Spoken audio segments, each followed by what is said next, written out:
Okay, so as I was saying, you went to school, you studied French. Um, Someone who doesn't know might not be able to pick up on the differences. But what are some of the differences that you notice between Creole and French? Well, the difference pretty much between Creole and French, Creole, it's, the way you speak it, there's no, how can I say that?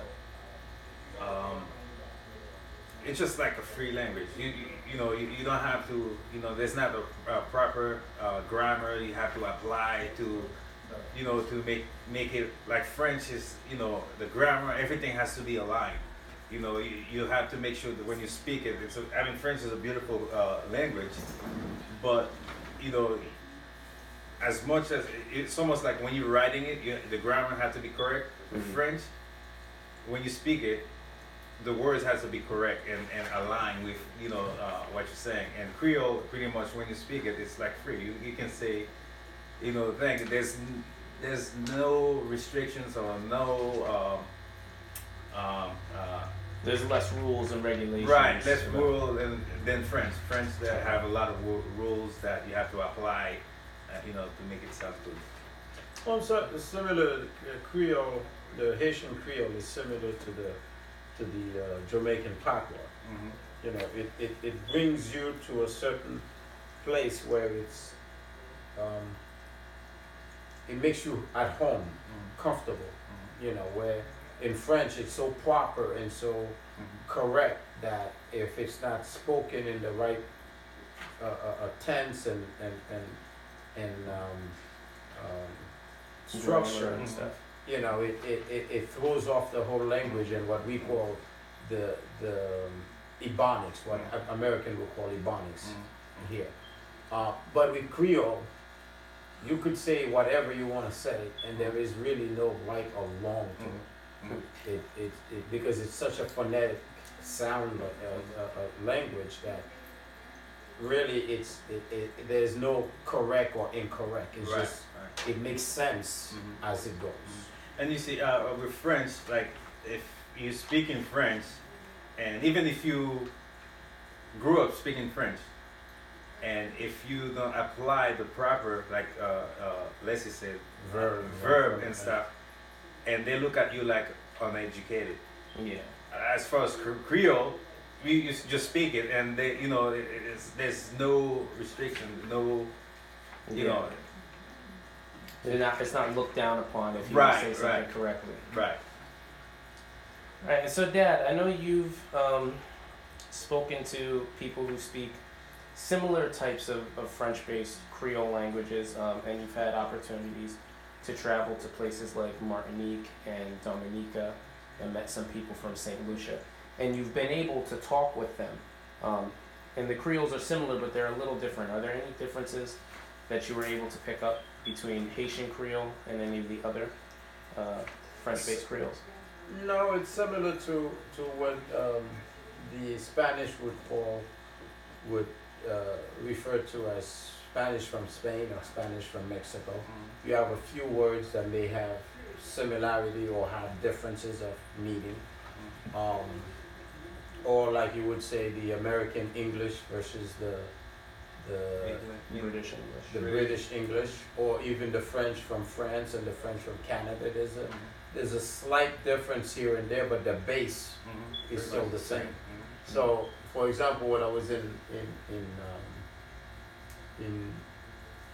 Dominica, I was looking for a needle, and I went to the store, and knowing that they spoke some kind of Creole, I was trying to explain to them I'm looking for a needle. And in Creole, depending, and again, even in Haiti, the south versus the north has a different dialect. Yeah. And accent is of the same language. So I was looking for aiguille, and I kept saying to the guy, I'm looking for aiguille, and he's like, aiguille? I don't know what an aiguille is. And when I finally showed him the needle, and he's like, oh, a zaiguille. And I'm like, aiguille, for us, same thing. And for him, it was a whole different and this is where understanding.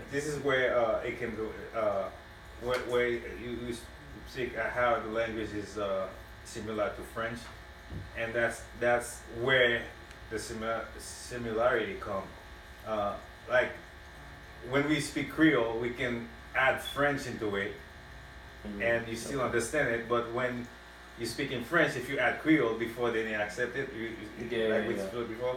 So like when you said aigri, that's some French in there, and zagri, that's kind of the slang, from it. Okay. So, it's Interesting. So, how important is it to you to see Haitian Creole preserved in world culture, specifically in Haitian culture? And how important is it to you to see it preserved in your family? me first. Either one. Well, there's a lot of history with Creole. Mm-hmm. I mean, even Haiti, we get our independence. That's where pretty much everything started. Yeah. And the Creole, there was a slang that they spoke in order to back then the slave were speaking Creole, so the master didn't really understand. They got a little confusion. Mm-hmm. And so for us, that is history. And when we speak it, it's there's a lot that we There's a lot of meanings meanings to it. right into it. Like they say, you never forget your first love, Mm-hmm. your first true love. And so Creole for me is my first true language, my first language that, especially that I did not attend school in Haiti, so I really never had a base of French at all, So my base of anything was Creole, and because it wasn't written then, what I have is the linguistic aspect of it. So for me, it's the language of my heart. It's the language. It's my foundation for everything. And so, in my case, I definitely would love to see the language continues and preserved, because it's like it brings a joy, a happiness in my heart when I hear it, because it's what I can relate to. It's the base. It's my ground. It's what it's what settles me. So it's important for me to see it continue not only in the culture, not only in the world, but in my own family even more. As being little, I tried to teach you guys some of the Creole, and while you didn't pick it up as much when you were little, but for me it was, losing that is as if I'm losing my whole foundation, losing who I am as an individual or as a person. So I was going to ask question number 8, but you guys have kind of already addressed how much the language has had an impact on your identity. So I'll go to the final question. So obviously I know that both of you guys are native Haitian Creole speakers, and you learned English as a second language, which is the program that myself and my classmates are studying, how to work with students who are learning English as a second or as an additional language. Mm-hmm.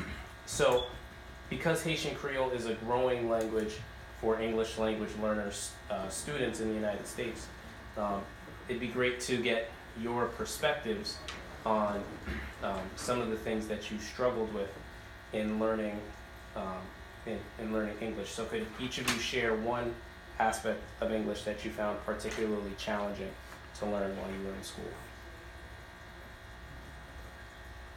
Or one thing that you didn't find challenging, one thing that was easy to grasp?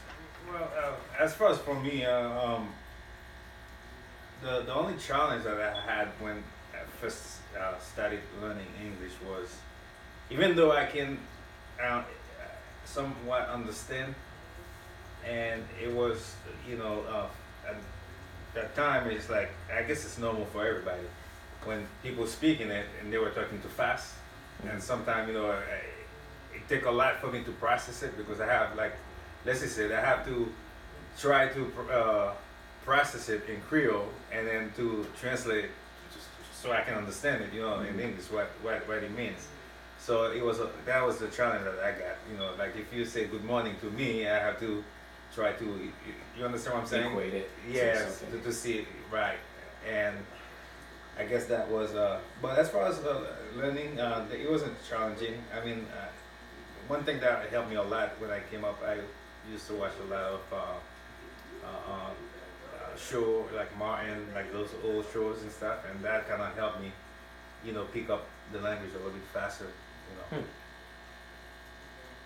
Well, for me, on the other hand, by the time I came here, we didn't have television, so I didn't have that aspect of it. Not going to school while I was little, I didn't have a base of what any language was.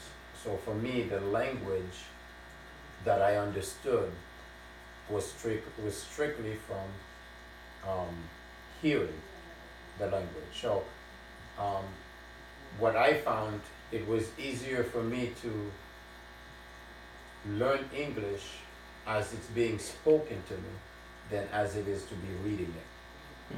Because growing up, I never, for the first 8 years of my life, there was never, I'd hear a word, and I knew its meaning, and I knew all that was pertaining to it, never seeing it written, because again, I never went to school or studied in terms of what a language was. Mm-hmm. So the Creole at that time was not yet being written formally or being really given it value. So everything that I learned was strictly from hearing. So even as I came here, looking back now, it was easy for someone to say something to me and for me to grasp it, and then you would put the word in front of me and I couldn't tell you that's what you told me, because I wasn't based on reading. So it became where my base for understanding words in terms of writing is of an English background. But when it comes to speaking, it's more of a Creole background. So I had, and this has been my issue with English all along. Now as an adult and more as being educated, I could understand where I had issues, because while other people who grew up had always had a base and understood how the vowels sound and how the consonants sound, I had none of this training. And in fact, through my schooling, it wasn't until I got into high school that for the first time this thing was being introduced to me. And so not having that information, my concept of reading and writing and even understanding language was two-part. When it came for writing, it was of an English base. But when it came for really just understanding and hearing, it was of a Creole background. All right. Well, thank you guys both for your time. And giving me a lot of good answers, and I do appreciate it. Thank you. All right. You're welcome.